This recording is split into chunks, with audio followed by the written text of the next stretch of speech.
Alors, je suis très heureux de vous présenter un nouvel utilitaire de VP Report Maker qui s'appelle Auto-Tagger VDP. Alors, imaginez par exemple avoir une base comme celle-ci, un dictionnaire où il y a un certain nombre de produits par accessoire qui sont à la fois présentés sous la forme d'une vignette éco-responsable, d'un descriptif et ensuite d'un titre également de produit.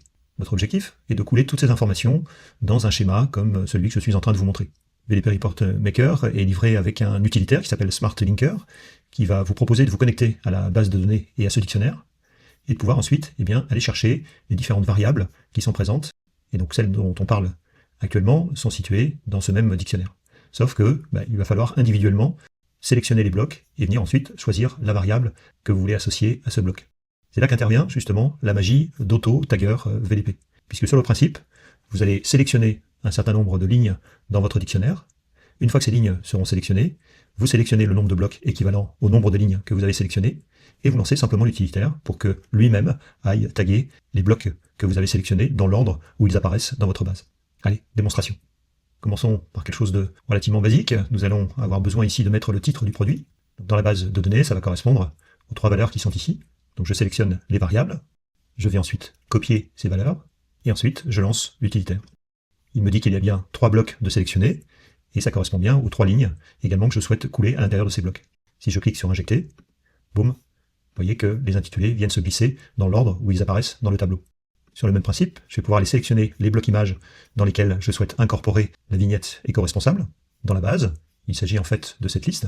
Donc à nouveau, je sélectionne les 3 éléments qui m'intéressent, et ensuite je lance à nouveau l'utilitaire. J'injecte. Pour savoir si les informations ont été injectées dans les blocs, vous avez ici intitulé de script qui vous proposera d'aller sélectionner le bloc et de voir que clairement l'information a bien été glissée à l'intérieur de ces blocs et que ça correspond aux références de vos produits. Terminons par la dernière série de blocs. Il s'agit cette fois-ci de la description produit. Je sélectionne et ensuite je lance mon utilitaire.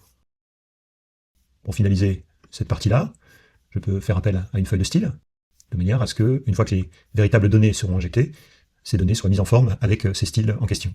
Je peux faire de même sur la page d'à côté. Donc ici, sur une série beaucoup plus importante, je fais une sélection multiple. Et je vais faire exprès de ne pas sélectionner le dernier. Je retourne dans ma base. L'idée est ici d'aller glisser les titres des produits. Et je sélectionne 30 lignes que je copie.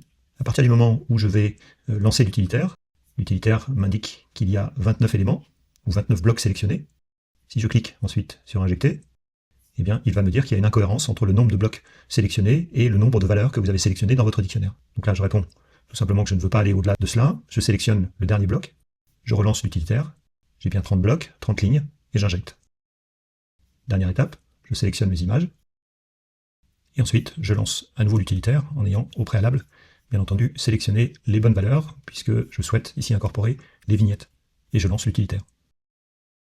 Il ne me reste plus ensuite qu'à lancer VDP Report, je me connecte au dictionnaire, et je lance ensuite l'injection des données.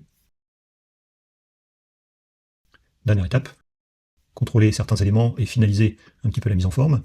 Je m'aperçois ici, si je vais dans texte, afficher les caractères masqués, que j'ai des doubles paragraphes. En faisant CTRL F ou commande F, je vais pouvoir lancer l'outil de recherche et de remplacement, et je vais ensuite supprimer les doubles paragraphes, et je remplace la totalité. Sympa, non ?